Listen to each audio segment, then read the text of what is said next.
নমস্কার বন্ধুরা, পিএফ ট্রান্সফারের নিয়মে একটি বড় পরিবর্তন করলো ইপিএফও। তারা তাদের লক্ষ লক্ষ সদস্যদের জন্য যে পিএফ ট্রান্সফারের অনলাইন প্রসেস ছিল, সেখানে একটি বড় সমস্যা ছিল। সেই বড় সমস্যাটি হচ্ছে কর্মচারীদের সার্ভিসের ওভারল্যাপিং। তো সেই ওভারল্যাপিং সমস্যাটিকে মেটানোর জন্য একটি বিজ্ঞপ্তি জারি করা হয়েছে। সেখানে বলা হয়েছে কীভাবে এটাকে এড়িয়ে কর্মচারীদের পিএফ ট্রান্সফার করা যেতে পারে এবং তার জন্য কর্মচারীদের কী কী করতে হবে, এবং সেই সঙ্গে ইপিএফ সংক্রান্ত কয়েকটি গুরুত্বপূর্ণ খবর যেগুলো অবশ্যই আপনার কাজে লাগবে। বিশেষ করে আধার সিডিং, ইউএনের সঙ্গে আধার সিডিংয়ের নতুন তারিখ ঘোষণা করা হয়েছে। এইরকম বিভিন্ন বিষয়ে আলোচনা করব, আশা করব ভিডিওটি শেষ পর্যন্ত দেখবেন। ইপিএফ অর্থাৎ এমপ্লয়ি প্রভিডেন্ট ফান্ড অর্গানাইজেশনের পক্ষ থেকে 20 মে 2025 একটি বিজ্ঞপ্তি জারি করেছে, দেখতে পাচ্ছেন আপনারা। সাবজেক্ট কি? Simplification of transfer claim process, handling of overlapping service period.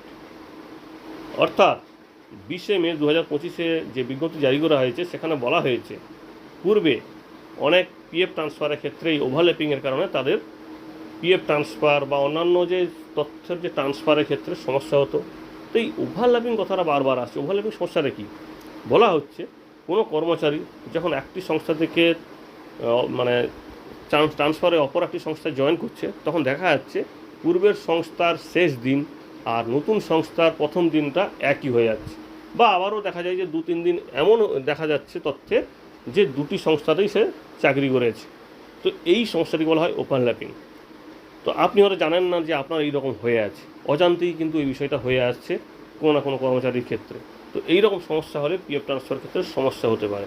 তো এই বিষয়টিকে বলা হয়েছে যাতে কোনোভাবে না হয়, কারণ এই সমস্যাটি হয় তড়িঘড়ি একটি সংস্থা থেকে অপর সংস্থায় জয়েন করতে গেলে সমস্যা হতে পারে, তাড়াহুড়োয় ভুল হতে পারে, আবার প্রশাসনিক বা দপ্তরের কিছু ভুলের কারণেও কিন্তু এই সমস্যাটি হতে পারে। তো মূল পরিবর্তন যেটা বলা হয়েছে ওভারল্যাপিংয়ের বিষয়ে, বলা হয়েছে এই যে ওভারল্যাপিং হয়ে গেলে স্বয়ংক্রিয়ভাবে কোনোভাবে পিএফ ট্রান্সফার বাতিল করা বা প্রত্যাখ্যান করা যাবে না। নির্দিষ্ট কিছু স্পষ্টীকরণ: যদি দেখা যায় যে ওভারল্যাপিং হয়ে গেছে, পিএফ ট্রান্সফার করতে পারা যাচ্ছে না, কিন্তু খুব খুব প্রয়োজন হলে তবে মাত্র তথ্য যাচাই করতে পারে বা স্পষ্টীকরণ চাইতে পারে।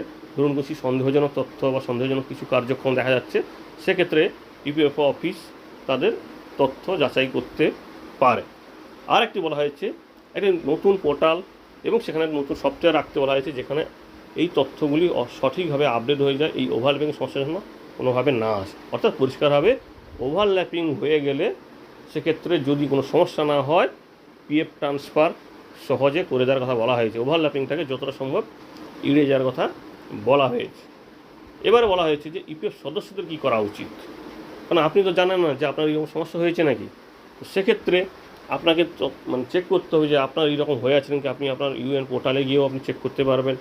তো এখানে বলা হয়েছে, দেখুন, তারিখগুলি ওভারল্যাপ হলে সাধারণত স্থানান্তরের দাবি জমা দিতেই হবে। অর্থাৎ ওভারল্যাপ হলেও আপনাকে ফর্ম 13 জমা করতেই হবে। এছাড়া বলা হয়েছে যে কোনো প্রশ্নের জন্য অ্যাপয়েন্টমেন্ট এবং রিলিভ লেটার, আপনি যখন নতুন জায়গায় যখন অ্যাপয়েন্টমেন্ট নিচ্ছেন, সেই অ্যাপয়েন্টমেন্ট লেটার এবং রিলিভ লেটার দুটোই আপনাকে গুছিয়ে রাখতে হবে। অর্থাৎ যতগুলি সংস্থায় আপনি সার্ভিস করছেন তাদের সমস্ত অ্যাপয়েন্টমেন্ট এবং রিলিভ লেটার আপনাকে গুছিয়ে রাখতে হবে। এবং বিলম্ব হলে, অর্থাৎ ধরুন আপনার পিএফ ট্রান্সফার বিলম্ব হচ্ছে, দেরি হচ্ছে, সেক্ষেত্রে আপনাকে ইপিএফ পোর্টালে আপনার তথ্য সবসময় চেক করতে হবে যে কী কারণে তথ্য এটা ডিলে হচ্ছে বা দেরি হচ্ছে, সেটা আপনাকে চেক করতে হবে। এবং এখানে বলা হয়েছে সাহায্যের জন্য আপনার যদি কোনো সমস্যা হয়, তারপরেও আপনি এই হেল্পলাইন নাম্বারে ফোন করতে পারেন। ইপিএফ পোর্টালে নিজে থেকে গ্রিভেন্স সেলে আবেদন করতে পারেন, অথবা 1800-118-005 নম্বরে ফোন করতে পারেন। এবং সেখানে আরও কিছু বলা হয়েছে যে এই পদক্ষেপের লক্ষ্যই হচ্ছে ভারত জুড়ে যে ইপিএফ কর্মচারীরা আছে তাদের যে পেনশন হোক বা ভবিষ্যতের যে অন্যান্য আর্থিক সুবিধা যাতে খুব সহজে দেওয়া যায়। এবার বলা হয়েছে অনলাইনে ইপিএফ স্থানান্তরের জন্য প্রয়োজনীয় তথ্য। ইউএন পোর্টালে যে ইউএন অ্যাক্টিভেট করতে বলা হয়েছে, ইপিএফ মেম্বারদের ইউএন অ্যাক্টিভেট খুব আগে থেকেই থাকতে হবে, তবে মাত্র এই অনলাইন ক্লেম করা যাবে ট্রান্সফারের জন্য। মোবাইল নাম্বার সক্রিয় থাকতে হবে এবং সেটা যেন ইউএনের সঙ্গে লিঙ্ক করা থাকে, আধারের সঙ্গে যেন লিঙ্ক করা থাকে, আধার এবং ব্যাংকের অ্যাকাউন্টে যেন লিঙ্ক করা থাকে, অর্থাৎ আধার নাম্বার এবং ব্যাঙ্ক অ্যাকাউন্ট নাম্বার যেন অবশ্যই লিঙ্ক থাকে। এছাড়া বলা হয়েছে চাকরি ছাড়ার তারিখ, ডেট অফ এক্সিস্ট। এখানে বলা হয়েছে আপনার আগের চাকরি ছাড়ার যে তারিখ, সেটাকে অবশ্যই আপডেট করতে হবে এবং এটি স্থানান্তরের জন্য বাধ্যতামূলক। আপনি ইউএন পোর্টালে গিয়ে আপনার যে ওখান থেকে যে রিলিফ ডেট সেটা অবশ্যই আপডেট করবেন, নাহলে কিন্তু আপনি সমস্যায় পড়বেন। এখানে বলা হয়েছে চাকরি ছাড়ার 2 মাস পরে আপনি ওখানকার রিলিফ ডেট বা এক্সিট ডেটটা আপডেট করবেন। কি সমস্যা হতে পারে? সমস্যাটা হতে পারে এই যে আপনার শেষ যে কন্ট্রিবিউশনটা ওখানে ছিল সেই কন্ট্রিবিউশনটা না জমা হওয়ার আগেই যদি আপনি ডেট অফ এক্সিস্টটা দিয়ে দেন, সেক্ষেত্রে সমস্যা হলে হতে পারে। তো তাই বলা হয়েছে শেষ কন্ট্রিবিউশনটা ওখানে জমা হওয়ার পরে এখানটায় আপডেট করতে বলা হয়েছে ডেট অফ এক্সিস্টটা। এটা সাধারণত 2 মাসের মধ্যে হয়ে যায়, তাই 2 মাস সময় নেওয়া হয়েছে। কেওয়াইসি অনুমোদন, অর্থাৎ কর্মচারীদের নিজেকে নিশ্চিত করতে হবে যে তার কেওয়াইসিটা সম্পূর্ণভাবে নিশ্চিত হয়েছে।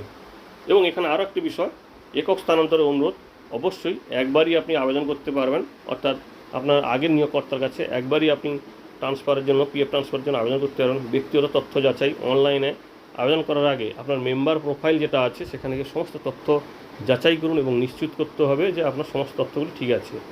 তারিখ আপডেট করার পদ্ধতি, চাকরি ছাড়া 2 মাস পরে ইপিএফ পোর্টালে গিয়ে এক্সিট ডেট আপডেট করতে হবে।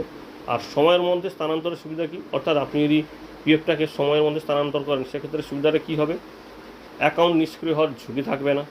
এছাড়া আপনার ব্যালেন্সের উপর আপনি কন্টিনিউয়াসলি সুদ পেয়ে যান, অর্থাৎ কোনোভাবে আপনার সুদের যে মাঝখানে গ্যাপ পড়ে যায় বা সুদটা পাওয়া যায় না, সেটা কিন্তু আর হবে না। বিভিন্ন চাকরির ইপিএফ ব্যালেন্স, আপনি বিভিন্ন জায়গায় চাকরি করতেন, তার ইপিএফ ব্যালেন্স আছে, সেগুলো একত্রিত করা সহজ হবে এবং আপনার টাকা তোলার ক্ষেত্রে ভবিষ্যতে এবং পরিচালনার ক্ষেত্রেও সুবিধা হবে। এছাড়া বলা হয় যে সময়ের মধ্যে ইপিএফ স্থানান্তরে নিশ্চিত করলে আপনি আপনার আর্থিক ব্যবস্থাপনাকে সহজ করে তুলতে পারবেন এবং জমাকৃত সুবিধাগুলি সুরক্ষিত রাখতে পারবেন। এবার আসি নতুন করে ইউএন অ্যাক্টিভেশন বা ইউএনের সঙ্গে আধার লিঙ্কের যে বিষয়টা ছিল আপনারা জানেন, সেটাকে ডেট বাড়িয়ে 30শে জুন 2025 পর্যন্ত করা হয়েছে। অর্থাৎ 30শে জুন 2025 পর্যন্ত আপনি আপনার ইউএন নাম্বারটিকে অ্যাক্টিভ করতে পারবেন। এছাড়া ইপিএফ অ্যাডভান্স ক্লেম এটাকে বাড়িয়ে 1 লক্ষ টাকা করা হয়েছে এবং সেটাও শুধুমাত্র 3 দিনের মধ্যে। এবং কী কী কারণে এই অ্যাডভান্স ক্লেমটা দেওয়া হবে, অ্যাডভান্স ইপিএফটা তুলতে পারবেন বলা হয়েছে শারীরিক অসুস্থতা, হাউসিং, এডুকেশান এবং ম্যারেজ জন্য, এই 4টি কারণে আপনি 1 লক্ষ টাকা পর্যন্ত অ্যাডভান্স ক্লেম করতে পারবেন। এছাড়া আর একটি খবর আপনারা হয়তো অনেকেই জেনেও গেছেন যে 2024-25 আর্থিক বর্ষের জন্য ইপিএফের যে নতুন সুদ ঘোষণা করে সেটা হচ্ছে 8 টাকা 25। অর্থাৎ এই যে কয়েকটি নিউজ যেগুলো ইপিএফ সংক্রান্ত, আশা করি আপনাদের কাজে লাগবে। এবং ইপিএফ সংক্রান্ত যদি আরও নতুন নতুন তথ্য পেতে চান তাহলে অবশ্যই আমাদের চ্যানেলটিকে একটু সাবস্ক্রাইব করে রাখবেন এবং সেই সঙ্গে আমাদের চ্যানেলটির সঙ্গে থাকবেন, যাতে আমরাও আপনাদের উৎসাহিত হতে পারি। সবাই সুস্থ থাকবেন, খুশি থাকবেন এবং সজাগ থাকবেন। সেই সঙ্গে আমাদের চ্যানেলটিকে একটু প্লিজ ফলো করতে থাকবেন। ধন্যবাদ।